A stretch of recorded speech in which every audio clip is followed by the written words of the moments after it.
مگر جب جاتے ہیں اپنے گھونسلوں میں تو یہ کھا کر جاتے ہیں. یہ بتاؤ کون انہیں کھلاتا ہے؟ وہ اللہ کی ذات ہے، خداوند قدوس ہے. حضرت علی نے فرمایا کہ آدمی کو اللہ نے رزق کے ساتھ پیدا کیا ہے. اگر کوئی شخص بھوکا سوتا ہے تو اس کا معنی یہ ہے کہ کسی نے حق اس کا مارا ضرور ہے، کسی نے اس کا حق مارا ضرور ہے. ورنہ آج دنیا میں جو افلاس ہے، جو بھوک مری ہے، جو پریشانیاں ہیں، جو غربت ہے، اس کی بنیادی وجہ یہ ہے کہ کسی کا حق کسی نے مارا ضرور ہے. ورنہ اگر کوئی کسی کا حق تلفی نہ کرے، نہ حق مارے، تو آج دنیا میں غربت نہ ہو، آج دنیا میں پریشانی نہ ہو. اللہ تبارک و تعالیٰ نے ہر شخص کو رزق دے کر بھیجا ہے، اور جو اللہ کا بندہ ہے وہ اللہ کو بہت عزیز ہے، اس لیے کہ اللہ تبارک و تعالیٰ کی مشیت نہیں چاہتی اس کا کوئی بندہ پریشان ہو. عزیزان محترم، قابل احترام بزرگو، دوستو، مسلمان ہونے کی حیثیت سے آپ کہتے ہیں مسلم، ہم مسلمان ہیں، مگر مسلمان ہونے کی حیثیت سے کبھی آپ نے محسوس کیا کہ آپ کی ذمہ داری کیا ہے؟ ایک مسلمان ہونے کی حیثیت سے it's your responsibility to go college, to go school, go university, go mosque, whatsoever, and learn the education. آپ ایک مسلمان ہونے کی حیثیت سے آپ کی ذمہ داری ہے کہ آپ علم کو پڑھیں. قرآن پاک، کتنے مسلمان ہم میں موجود ہیں جو قرآن پاک کو پڑھنا جانتے؟ عالم یہ ہے ہمارا کہ جب آپ کے یہاں کسی کا انتقال ہو جائے تو قرآن پاک کھول کے پڑھتے ہیں سارے ثواب کے غرض سے، اس کے بعد ختم ہو جاتا ہے. مجھے حیرت ہوتی ہے اس قوم کو دیکھ کر اور ان کو سمجھتے ہوئے کہ جس قوم نے قرآن عظیم سے جیتے ہوئے زندگی میں اپنا رشتہ توڑ لیا ہے، لیکن مرنے کے بعد یہ سمجھتی ہے کہ ہم جب مر جائیں گے تو قرآن پاک کو پڑھا جائے گا اور اس کا ثواب ہمارے روح کو پیش کیا جائے گا. کتنی عجیب سی بات ہے. آپ نے اپنی زندگی میں قرآن پاک سے رشتہ توڑ لیا ہے، مرنے کے بعد جو امید رکھتے ہیں قرآن پاک پڑھ کر ہماری بخشش کا سامان پیش کیا جائے گا، بہت بھول میں ہیں.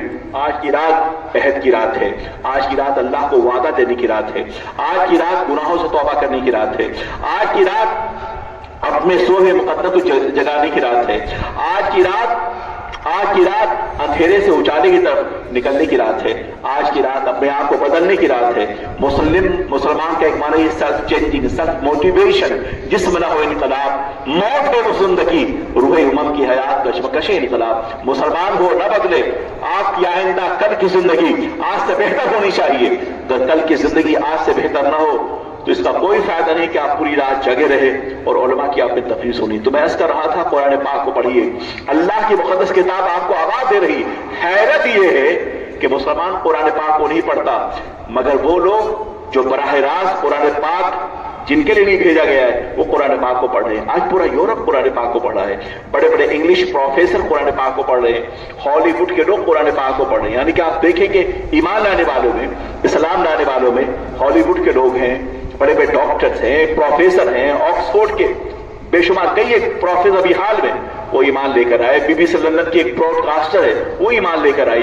اس کی بنیادی وجہ کیا ہے؟ اس کی بنیادی وجہ یہ ہے کہ قرآن پاک کو ہم نے گرانٹڈ لیا ہے کہ مسلمان ہیں، ہم نے پڑھ لیا ہے. مگر وہ قوم جو قرآن پاک کا مطالعہ کر رہی ہے ان کو اس بات کا اندازہ ہے کہ قرآن پاک ہدایت کی کتاب ہے، قرآن پاک بخشش کی کتاب ہے، قرآن پاک نور ہے، قرآن پاک ہمیں اندھیروں سے اجالے میں لے آتی ہے. قرآن عظیم ہمیں انسانیت کا درس دیتا ہے. قرآن عظیم مقدس کتاب ہے جو ہمیں جہالت سے علم کی طرف لاتا ہے. اللہ کے نبی سرور کائنات کی تشریف آوری کا مقصد کیا ہے؟ اللہ کے نبی نے ارشاد فرمایا بعثت معلما، میرے آنے کا، میری بعثت کا مقصد یہ ہے کہ اللہ تبارک تعالیٰ نے مجھے معلم بنا کر بھیجا ہے. اور یعلمہم الکتاب والحکمہ، نبی کی تشریف آوری کا مقصد کیا ہے کہ اللہ نے نبی کو اس لیے بھیجا تاکہ امت کو پڑھائیں، وہ معلم بنا کر پیش کیے گئے. وہ اللہ کے رسول سرور کائنات جنہوں نے آپ کو قرآن عظیم عطا فرمائی، حدیث مصطفیٰ کا ذخیرہ عطا فرمایا. یہ محدثین کی جماعت ہے، یہ صحابہ جو محدثین کی جماعت ہے، یہ تابعی طب تابعی، یہ ایک مقدس جماعت ہے جو پڑھے لکھے لوگوں کی ہے. مگر کیا وجہ ہے اس کے باوجود مسلمان جاہل کیوں ہیں؟ آج دنیا میں اقوام متحدہ UNO کے رپورٹ کے مطابق کہا گیا کہ دنیا کے 70% مسلم الٹریٹ ہیں، جاہل ہیں. استغفر اللہ، آپ اندازہ کریں یہ قوم جو جاہل ہے وہ قوم جاہل ہے جس کی ہدایت کے لیے قرآن پاک بھیجا گیا ہے. یہ وہ قوم جاہل ہے جس کے پیغمبر معلم کتاب و حکمت بنا کے بھیجے گئے. یہی وجہ تھی کہ جب تک مسلمان پڑھتے رہے دنیا کے کئی ایک بر اعظموں پر آپ کی حکومت تھی، افریقہ آپ کی حکومت تھی، یورپ کے 75% ممالک پر آپ کی حکومت تھی، ایشیا میں آپ کی حکومت تھی. آپ جہاں جاتے اس قرآن عظیم کو پڑھتے اور پڑھنے کے بعد اللہ کے دین کو آپ کرتے. ساؤتھ افریقہ شاید اب گئے ہیں کہ نہ گئے ہوں، میں کئی بار جا چکا ہوں. ساؤتھ افریقہ کیپ ٹاؤن میں آپ جائیں گے تو کیپ ٹاؤن کے ساحل پہ آپ کو بہت سارے صوفیاء کرام کے مزارات آپ کو ملیں گے. یہ وہ صوفیاء تھے جو انڈونیشیا سے چل کے افریقہ گئے اور وہاں دن کے اوقات میں سامان تجارت بیچتے اور رات کے اوقات میں اللہ کے دین کی تبلیغ کرتے. اور عالم یہ ہے کہ آج ساؤتھ افریقہ میں جو اسلام پھیلا ہے انہیں صوفیاء کرام کی محبتوں کا، ان کی محنتوں کا نتیجہ ہے. اسلام ویلکم کرتا ہے، چھوٹا ہو بڑا ہو، امیر ہو یا غریب ہو. ایک انگریز یہ کہتا ہے کہ ہمارا حال یہ تھا کہ میں نے بہت ساری کتابوں کا مطالعہ کیا، اس کے باوجود اس کے بعد ہم نے قرآن پاک کا مطالعہ ہم نے شروع کیا. قرآن پاک کا ہم نے مطالعہ شروع کیا، پڑھتے رہے اللہ کے دین کے بارے میں احساس ہوتا رہا کہ قرآن پاک بتاتا واز دا ہیومن بینگ، انسان کیا ہے. الرحمن علم القرآن خلق الانسان علم البیان الشمس والقمر بحسبان والنجم والشجر يسجدان. سورہ رحمان کو پڑھیے تو آپ کو اندازہ ہوگا کہ اللہ نے زمین کو پیدا کیا، اللہ نے آسمان کو پیدا کیا، اللہ نے ستاروں کو پیدا کیا، نسیم سبا کیوں پیدا کیے، یہ ستارے کیوں ہیں، یہ چاند کیوں ہیں، یہ پھول کی رنگت کیا ہے، یہ سمندروں میں اندر مچھلیاں موجود ہیں. پھر اللہ فرماتا ہے کہ مرج البحرین یلتقیان بینہما برزخ لا یبغیان. قرآن میں فرمایا گیا کہ دو سمندر ایک ساتھ گزرتے ہیں اور وہ سمندر ایک دوسرے کے ساتھ ملتے نہیں ہیں. یہ کیپ ٹاؤن میں ہے، Atlantic ocean and Indian ocean, یہ دونوں سمندر ساتھ جاتے ہیں اور جا کر ایک دوسرے سے ملتے نہیں. وہ وجہ کیا ہے؟ تو اللہ فرماتا ہے ہماری قدرت کی پہرے داری ہے کہ تمہارا حال یہ ہے کہ تم دو گلاس پانی کو ایک دوسرے سے ملا نہیں سکتے، پر خدا کی قدرت کا عالم یہ کہ اللہ تبارک تعالیٰ نے دو سمندر کو سمندر سے ملا دیا ہے اور اس کا کنٹرول وہاں باقی ہے. یہ بات میری یقین نہ آئے تو یوٹیوب پہ جا کے دیکھ لینا کہ ایک سمندر کا پانی بالکل سفید ہے، بلوش ہے، اور ایک سمندر کا پانی مٹیارہ ہے. دونوں سمندر ایک ساتھ گزرتے ہیں، خدا کی قدرت ہے کہ دونوں سمندر کا پانی ایک دوسرے سے مکس نہیں ہوتا. یہ بات یوٹیوب کی نہیں ہے، یہ بات آپ کے سرچ کی نہیں ہے، یہ بات سائنسدانوں کی نہیں ہے، یہ بات کسی فلسفے کی نہیں ہے، یہ بات اللہ کی قدرت کی ہے جس کی قدرت کی پہریداری کائنات کے ہر ذرے پہ ہے. وہ خود فرماتا ہے مرج البحرین یلتقیان بینہما برزخ لا یبغیان. اللہ نے دو سمندر کو سمندر سے ملا دیا ہے، اس کے باوجود اس پہ اللہ کی حکمت کی پہریداری موجود ہے. فبأی آلاء ربکما تکذبان. لوگوں تو اللہ کی کن کی نعمتوں کا انکار کرو گے؟ اللہ تمہیں انسان بنایا، اللہ نے تمہیں کھانے کو دیا، یہ غذا، یہ ہوا، یہ پھول، یہ پھل اللہ نے تمہیں عطا فرمائے، تم اللہ کی کن کی نعمتوں کا انکار کرو گے؟ قرآن پاک کی اس آیت کریمہ کو، اس سورہ پاک کو آپ پڑھیں تو اللہ کی قدرت کا اندازہ ہوگا. پھر آپ دیکھیے کس قدر خوبصورت آیات قرآن عظیم میں ہیں. والشمس وضحاها والقمر اذا تلاها والنهار اذا جلاها والليل اذا يغشاها والسماء وما بناها والارض وما طحاها ونفس وما سواها فالهمها فجورها وتقواها. کس قدر خوبصورت آیت کریمہ ہے. یعنی کہ ایسا لگتا ہے کہ جیسے کہ سمندر کی روانی ہے جو بہہ رہی ہے، نسیم سبا ہے جو ٹھل رہی ہے، ٹھنڈی ٹھنڈی ہوائیں ہیں جو گزر رہی ہیں، جو مشام جاں کو معطر کر رہی ہیں، جو ہمارے احساس کو، ہمارے شعور کو، ہمارے ضمیر کو، ہماری روح کو، ہماری فکر کو اور دل کی دھڑکنوں کو سنوار رہی ہیں. وہ قرآن پاک کی آیت کریمہ ہے. اتنی مقدس مقدس کلام ہے، اس کو آپ پڑھیے تو آپ کو اندازہ ہوگا. میں نے پہلے آپ سے کہا کہ قرآن پاک is not just a book of religion. Quran پاک جو ہے وے آف لائف ہمیں سکھاتا ہے اور بتاتا ہے. اس کے پڑھنے کے بعد میں اس کر رہا تھا، وہ انگلش مین جو کہ جس نے مختلف کتابوں کا مطالعہ کیا، وہ قرآن پاک کی بھی اسٹڈی کر رہا تھا، وہ کہہ رہا تھا کہ میں نے عربی پڑھنا سیکھا اور ہم انگلش کو، قرآن پاک کو انگلش ٹرانسلیشن کے ذریعے ہم پڑھ رہے تھے.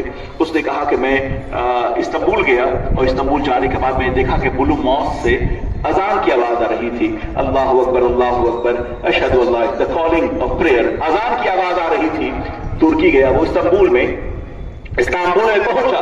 وہ انگریز یہ کہتا ہے کہ آواز آ رہی تھی اذان کی، اللہ اکبر اللہ اکبر اللہ اکبر اللہ اکبر، اللہ از the greatest, Allah is the greatest, اشہد ان لا الہ الا اللہ، آپ bear witness there is no God except Allah. اس کے بعد اشہد ان محمد رسول اللہ، I bear witness that Muhammad is the Rasul, the messenger of Allah subhanahu wa ta'ala.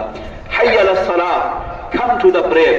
حی Ali Alfalah, come to the success. وہ کہتا ہے کہ ہم نے یہ بات سنی، لیکن جب اس موضوع پر میں کہتا ہے کہ جب میں اذان کی آواز سنتے بھی کہا کہ مؤذن ہی کہہ رہا ہے حی علی الفلاح come to the success، تو کہتا ہے میں جاگ گیا کہ یہ ایسی آواز ہے جو ہمیں کامیابی کی طرف بلا رہی ہے. آپ بھی اذان سنتے ہیں حیدرآباد والوں، نہ معلوم کہ آپ کی کیا کیفیت ہوتی ہے. مسجد میں اذان ہو رہی ہوتی ہے، آپ چائے خانوں میں ہوتے ہیں، آپ گھروں میں ہوتے ہیں، ٹی وی دیکھ رہے ہوتے ہیں، بات کر رہے ہوتے ہیں، مگر واللہ العظیم اذان کیا ہے؟ اذان کے فلسفے پہ آپ غور کیجئے. اذان نماز سے پہلے اذان تمہید ایمان ہے. اذان اللہ کی کبریائی کی آواز ہے. اذان اللہ وحدہ لا شریک کی عظمت و جلال کی آواز ہے. اذان is the introduction of the Holy Prophet صلی اللہ علیہ وسلم. اذان is the introduction of وحدت in the faith in the oneness of Allah سبحانہ و تعالی. اذان یہ فکر ہے، اذان یہ ایمان کا شعور ہے، اذان ہماری بخشش کا ذریعہ ہے، اذان ایمان کا انٹروڈکشن ہے، اذان تمہید ایمان ہے.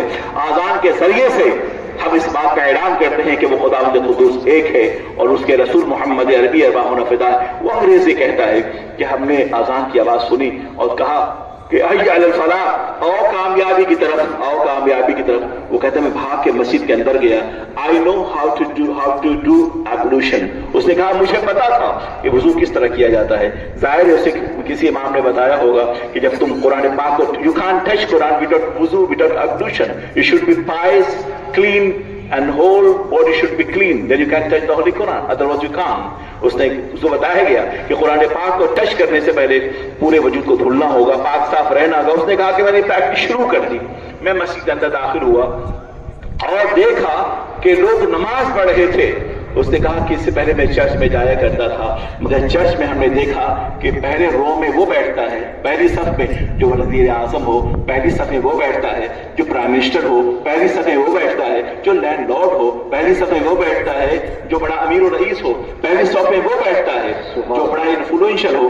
لیکن جب میں مسجد میں گیا، when I entered the mosque، ہم جب وہاں گئے تو ہم نے دیکھا کہ ایک صف میں چاہے چھوٹا ہو چاہے بڑا ہو، چاہے امیر ہو چاہے غریب ہو، چاہے سفید ہو چاہے سیاہ ہو، چاہے کالا ہو یا گورا ہو، بغیر کسی تفریق کے without any kind of human discrimination، خاص کلر اینڈ گریڈ، کسی تمیز کے بغیر any kind of discrimination, without any kind of discrimination، ہم نے دیکھا کہ یہ سارے لوگ ایک صف میں کھڑے ہو کر اللہ کی عبادت کر رہے تھے. تو اس نے کہا کہ مجھے بات بہت پسند آئی کہ ایک ایسی جگہ جہاں چھوٹا ہو بڑا ہو امیر ہو غریب ہو آقا ہو غلام ہو عربی ہو اجمی ہو، سب کے سب اللہ کی بارگاہ میں جھکے ہوئے تھے اس یقین کے ساتھ کہ ایک ہی صف میں کھڑے ہو گئے محمود و ایاز. نہ کوئی بندہ رہا اور نہ کوئی بندہ نواز، بندہ و صاحب و محتاج و غنی ایک ہوئے، تیرے دربار میں پہنچے تو سبھی ایک ہوئے. کہتا ہے میں یہ دیکھا اس کیفیت کو. نماز کے فوری بعد میں امام کے پاس گیا. کوئی امام، ہم جس فلاح کی تلاش میں تھے، جس کامیابی کی تلاش میں تھے، جس نجات کی تلاش میں تھے، جس بندگی کی تلاش میں تھے، جس معراج کی تلاش میں تھے اور جس بقار آدمیت کی تلاش میں تھے، جس منزل کی تلاش میں تھے، آج ہمیں وہ منزل مل گئی. کلمہ پڑھا دیجئے، مسلمان ہو جاتا ہوں. اشہد ان لا الہ الا اللہ واشہد ان محمد عبدہ ورسولہ، وہ مسلمان ہو جاتا ہے. آپ بتاؤ، اسلام وہ ہے جو دلوں کو زندہ کرتا ہے، اسلام وہ ہے جو ضمیر کو زندہ کرتا ہے، اسلام وہ ہے جو احساسات کو زندہ کرتا ہے. اسلام پھیلا ہے محبت کے ساتھ. محبت فاتح عالم، یقین محکم، عمل فہم، محبت فاتح عالم. جہاد زندگانی میں بھی مردوں کی شمشیر ہے. اسلام محبتوں کے ساتھ پھیلا ہے، اسلام پیار سے پھیلا ہے، اسلام بھائی چارگی سے پھیلا ہے. میں ماریشس گیا، میں نے ماریشس کا پارلیمنٹ کے باہر دیکھا کہ خیر الناس من ینفع الناس، کہ تم میں کا بہتر انسان وہ ہے جو انسانیت کے کام آئے. تم میں بہتر انسان وہ ہے جو کسی کا ہیلپ کرے. تم میں بہتر انسان وہ ہے جو کسی کو کھانا کھلائے. تم میں کا بہتر انسان وہ ہے جو کسی کو کپڑا پہنائے. تم میں کا بہتر انسان وہ ہے جو کسی کے ساتھ محبت و سلوک سے پیش آئے. تم میں کا بہتر انسان وہ ہے جو کسی سے مسکرا کے ملے. تم میں کا بہتر انسان وہ ہے جو کسی کو جگہ دے. تم میں کا بہتر انسان وہ ہے جو کسی غریب کا سہارا بن جائے. تم میں کا بہتر انسان یہ ہے جو کسی بزرگ کی عزت کرے. تم میں کا بہتر انسان وہ ہے جو کسی چھوٹے پہ شفقت و محبت کرے. رمضان پاک آ رہا ہے، مسلمانوں کی ذمہ داری ہے کہ خیال رکھے کہ آپ کے شہر میں اور آپ کے محلے میں کوئی بھوکا نہ سونے پائے. آپ کے شہر میں کوئی ایسا شخص نہ ہو جس کے پاس تن پہ کپڑے نہ ہو. انہیں کپڑے پہناؤ، انہیں کھانا کھلاؤ، ان کا اپنے ساتھ بٹھا لو، انہیں عزت دو. یہی اسلام ہے، یہی دین ہے، یہی مذہب ہے. حضرات محترم، قابل احترام کو دوستو، میں عرض کر رہا تھا، بتا رہا تھا کہ اسلام جو ہے محبتوں سے پھیلا ہے. اللہ کے نبی سرور کائنات صلی اللہ علیہ وسلم جب فاتح مکہ بن کے سرکار تشریف لے گئے تو آقا دو جہاں نے اپنے جان کے دشمنوں کو آپ نے معاف کر دیا. اور وہ لوگ جو گرفتار آج کے دور میں جو جنگیں ہوتی ہیں وہ آپ کو پتا ہے، اسلام کے فاتح آقائد الجہاں رحمت عالم سرور کائنات صلی اللہ علیہ وسلم جب فاتح مکہ بن کے گئے تو آپ نے اپنی جان کے دشمنوں کو آپ نے معاف کر دیا، اور اس جنگ میں جو لوگ گرفتار ہوئے تھے ان میں جو لوگ پڑھنا لکھنا جانتے تھے ان سے کہا گیا کہ تمہارے جنگ کا جو تمہاری پینلٹی ہے وہ یہ ہے، جو تمہارا تاوان ہے وہ یہ ہے کہ اگر تم نے 10 صحابہ کو تم نے پڑھا دیا تو اس کے بعد تم آزاد کر دی جاؤ گے۔ اور کچھ ایسے بھی تھے کہ صحابہ سے کہا گیا کہ یہ قیدی ہے ضرور، از دا وار پرزنر، اسے اپنے گھر لے جاؤ، انہیں رکھو، انہیں کھانا کھلاؤ۔ تو بیان یہ ہے ان بعض جو گرفتار کیے گئے تھے، کہا ہم صحابہ کیا ٹھہرے، صحابہ کرام کا عالم یہ تھا کہ وہ ہمیں پہلے کھلاتے بعد میں خود کھایا کرتے تھے۔ تو بے شمار ایسے لوگ جو وار پرزنر ہونے کے باوجود صحابہ کرام کے رویوں سے، ان کی ٹالرنس سے، ان کی انسانیت سے اس قدر متاثر ہوئے کہ حلقہ بغوش اسلام ہو گئے۔ یہ دین ہے، یہ ہمارا مذہب ہے۔ اللہ کے نبی سرور کائنات صلی اللہ علیہ وسلم حرم مکہ میں تشریف لے گئے۔ ایک شخص کا نام تھا فضالہ بن عبیر۔ فضالہ بن عبیر کا کہنا ہے کہ میں حرم مکہ میں آیا اس نیت سے کہ نبی کو میں قتل کر دوں گا، معاذ اللہ۔ اس نے کہا ہے کہ نبی کو قتل کرنے کی غرض سے میں حرم مکہ میں آیا۔ نبی طواف کر رہے تھے، اور سیرت نگار یہ لکھتے ہیں کہ اللہ کے نبی سرور کائنات صلی اللہ علیہ وسلم نے فضالہ بن عمیر کو دیکھا تو حضور نے پوچھا فضالہ؟ کہا ہاں یا رسول اللہ میں ہوں۔ تو حضرت نبی پاک نے پوچھا فضالہ بن عمیر یہ بتاؤ کیا سوچ کر آئے تھے، کیا کر رہے ہو؟ تو فضالہ نے کہا یا رسول اللہ میں اللہ کا ذکر کر رہا ہوں۔ تو نبی محترم سرور کائنات نے مسکرایا اور کہا فضالہ توبہ کرو اللہ کی بارگاہ میں، توبہ کرو اللہ کی بارگاہ میں۔ جب سرکار نے فرمایا کہ توبہ کرو اللہ کی بارگاہ میں تو فضالہ کہتے ہیں کہ میں کانپ گیا۔ کانپ یہ گیا کہ انہیں خبر کیسے ہو گئی کہ میں اس نیت سے آیا تھا، میں کانپ گیا، خوف طاری ہو گیا مجھ پر۔ مگر آقا دو جہاں سرور کائنات معاف فرمائے گا۔ یوں مسکرائے جان سی کبھیوں میں پڑ گئی، یوں لب کشا ہوئے کہ گلی سا بنا دیا۔ آقا دو جہاں سرور کا میں 3 منٹ میں ختم کر رہا ہوں۔ آقا دو جہاں سرور کائنات صلی اللہ علیہ وسلم نے اپنے غلام کو معاف فرما دیا۔ اسلام معافی کا مذہب ہے، اسلام برداشت کرنے کا مذہب ہے، اسلام ملک کی محبت کا نام ہے، اسلام دین کے درد کا نام ہے، اسلام دین کے خادم کا نام ہے، اسلام قرآن پاک کے عمل کرنے کا نام ہے، اسلام لوگوں سے محبتوں کو تقسیم کرنے کا نام ہے۔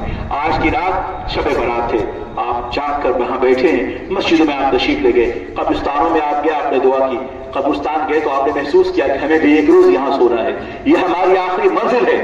دنیا کے ہر مذہب میں، رنگوں میں، زبانوں میں، فلسفے میں اختلاف ہو سکتا ہے، لیکن موت میں کسی کا اختلاف نہیں ہے۔ ہمیں مرنا ہے اور اپنے اللہ کی بارگاہ میں حاضر ہونا۔ یاد رہے کہ جب بندہ مر جاتا ہے تو 2 چیزیں اس کے ساتھ جاتی ہیں، ایک زندہ ایک مردہ۔ مردہ آدمی کا بدن ہوتا ہے اور زندہ اس کا کردار ہوتا ہے۔ یاد رہے کہ جب جاؤ دنیا سے تو اپنے کردار کے ساتھ جاؤ، اپنے عمل کے ساتھ جاؤ، اپنے ایمان کے ساتھ جاؤ۔ یہی ہماری گفتگو کا خلاصہ ہے۔ ہم اس لیے یہاں بیٹھے ہیں، اللہ تبارک و تعالیٰ آپ کے بیٹھنے کو قبول فرمائے، اور کل جب صبح کے وقت آپ اٹھیں تو آپ کی زندگی کا نیا سویرا ہے۔ Changing your self, devotion of the heart. جب اپنے آپ میں تبدیلی محسوس کریں گے تو انشاءاللہ مجھے یقین ہے کہ ایک نئی زندگی کا سویرا آپ کو میسر آئے گا۔ اللہ آپ کو خوش رکھے، خوب کی سیر چمن، پھول چنے شاد رہے، باغ چاہتا ہوں میں گلشن کے آباد رہے۔ السلام علیکم ورحمۃ اللہ وبرکاتہ۔